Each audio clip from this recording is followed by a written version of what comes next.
डोभाल कह रहे हैं कि ऑपरेशन सिंदूर के दौरान भारत को कोई नुकसान नहीं पहुंचा। एक भी तस्वीर दिखाइए जिसपे कोई कांच तक टूटा हो। शायद अजीत डोभाल पुंछ जैसे इलाकों को नहीं गिन रहे हैं जहां पाकिस्तान की गोलीबारी में 5 बच्चों समेत 16 नागरिकों की मौत हुई और न जाने कितने घर टूट गए, न जाने कितने शीशे टूटे। ऑपरेशन सिंदूर पर आईआईटी मद्रास में बोलते हुए एनएसए अजीत डोभाल ने विदेशी मीडिया की रिपोर्टिंग पर निशाना साधा।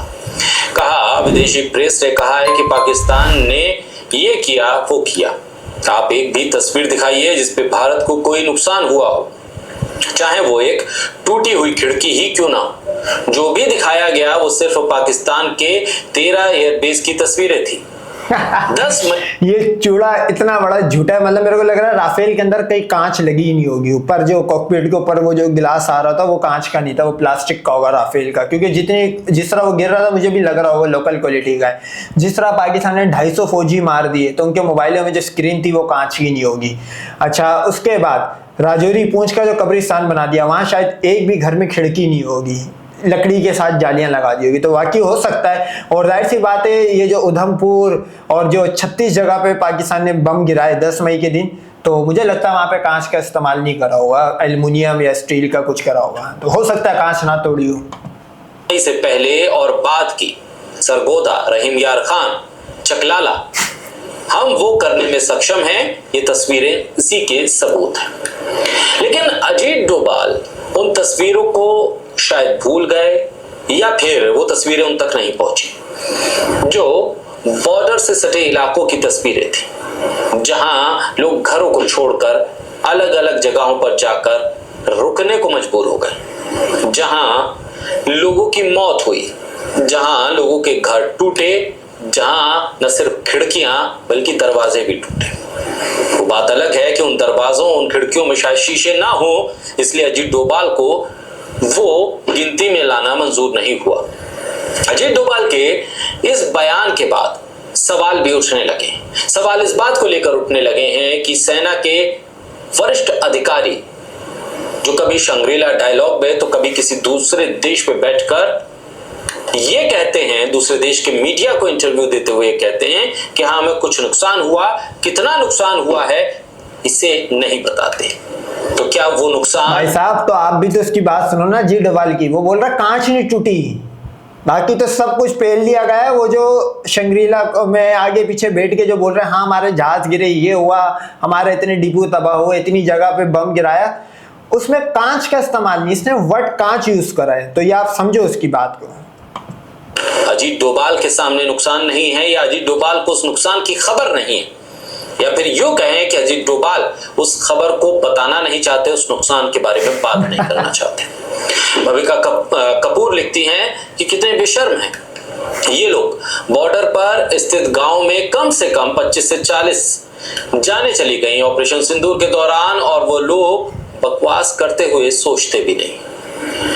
अजीत डोभाल के इस बयान पर, उनके इस वीडियो पर कार्टूनिस्ट मंजुल ने लिखा कि चीफ ऑफ आर्मी स्टाफ सच नहीं बोले पर कोरा झूठ भी नहीं बोले। एनएसए मोदी जी के साथ कुछ ज्यादा ही रहते। अब इसको झूठ और सच के तराजू में तोलकर मंजुल ने ये ट्वीट किया। इंडोनेशिया में भारतीय दूतावास के सैन्य अफसर कैप्टन शिव कुमार, डिफेंस अटैची ने एक बयान दिया था जिस पर विवाद भी शुरू हो गया था। फिर दूतावास ने कहा था कि बयान तोड़ मरोड़ कर पेश किया गया। उस बयान में उन्होंने कहा था कि ऑपरेशन सिंदूर के शुरुआती चरण में भारतीय वायुसेना को पाकिस्तानी डिफेंस एस्टेब्लिशमेंट पर हमला करने की अनुमति नहीं थी, उसे सिर्फ आतंकी ढांचे को निशाना बनाने के निर्देश थे, और इसी वजह से भारत ने कुछ लड़ाकू विमान खो दिए। लेकिन उसमें कांच थोड़ी थी भाई, प्लास्टिक की कॉकपिट के ऊपर जो गिलास तो वर्ड यूज नहीं कर सकता, कांच का ही होगा, प्लास्टिक का कुछ लगा हुआ होगा, छज्जा सा था, कांच नहीं थी उसमें। शिव कुमार 10 जून को जकार्ता की एक यूनिवर्सिटी में भारत पाकिस्तान एयर वॉर और इंडोनेशिया की सामरिक रणनीति के मुद्दे पर सेमिनार में बोल रहे थे। तो शिव कुमार क्या झूठ बोल रहे थे? या शिव कुमार ने जो जानकारी दी वो सच नहीं थी? वो जो इंडोनेशिया के जकार्ता में बोल रहे थे वो सच से परे था, या जो अजीत डोभाल बोल रहे हैं वो सच है?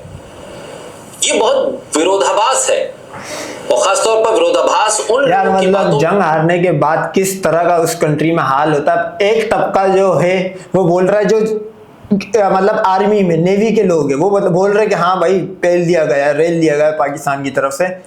ये पॉलिटिशियन है, इनको पता भी नहीं होगा, ये बोल रहे नहीं हुआ। तो आप नोट कर सकते हो कि जंग हारने के बाद आपस में ही घर में कितनी लड़ाई होती है। ये आप इंडिया का हाल देख सकते हो, कोई बोल रहा है विदेश नीति खराब, कोई बोल रहा है प्राइम मिनिस्टर ये, कोई सरेंडर, कोई फला तो ढिमकाना। ये जंग हारने के बाद के आफ्टर शॉक्स है जो इंडिया इस टाइम फेस कर रहा है जो डिफेंस और इंटेलिजेंस से सीधे तौर पर जुड़े हुए हैं। ये राजनीतिक बयान नहीं है कि दो नेताओं के बयान अलग अलग नजर आने लगे तो आप उस पर ये कहें कि एक राजनीतिक समझ ने ये कहा, दूसरी राजनीतिक समझ ने ये कहा। शिव कुमार सीधे तौर पर सेना से जुड़े हुए हैं, और न सिर्फ सेना से जुड़े हुए हैं बल्कि विदेश में एक दूतावास में वो सैन्य अधिकारी के तौर पर है। वो कह रहे हैं कि हाँ हमें नुकसान हुआ। शंग्रीला डायलॉग में भी सेना के सर्वोच्च अफसर, वरिष्ठ अफसर इस बात को मान रहे हैं कि हाँ नुकसान हुआ, कितना हुआ, कैसे हुआ, उस पर वो चर्चा नहीं करना चाहते। कहते हैं कि उससे आगे देखिए फिर हमने क्या किया। अजीत डोभाल कहते हैं कि नुकसान तो छोड़िए, शीशे भी नहीं टूटे, खिड़कियों को डैमेज नहीं हुआ, कोई तस्वीर दिखाइए। सबूत मांग रहे हैं।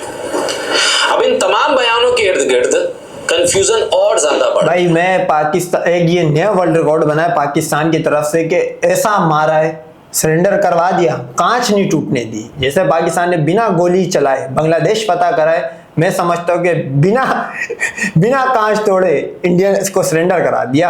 800-700 फौजी कुत्ते की मौत मार दिया, राजौरी पूंछ का कब्रिस्तान बना दिया, जहाज गिरा दिए, S-400 सिस्टम तबाह कर दिया, कांच नहीं तोड़ी। तो पाकिस्तान को सफाई के 100 नंबर मिलते पाकिस्तान आर्मी को और एयरफोर्स को, क्योंकि आर्मी के अफसर शंग्रीला डायलॉग हो या इंडोनेशिया का जकार्ता, वहां पर कुछ और बयान, और अजीत डोभाल का चेन्नई में कोई और बयान। इन बयानों के बीच शायद स्पष्टीकरण अब आगे ना आए ऐसी उम्मीद आप कर सकते हैं, क्योंकि ये तमाम चीजें कंफ्यूजन के दायरे में इतनी आ गई कि अब आप इसे सुलझाने की कोशिश भी करेंगे तो और ज्यादा कंफ्यूज होते चले जाएंगे।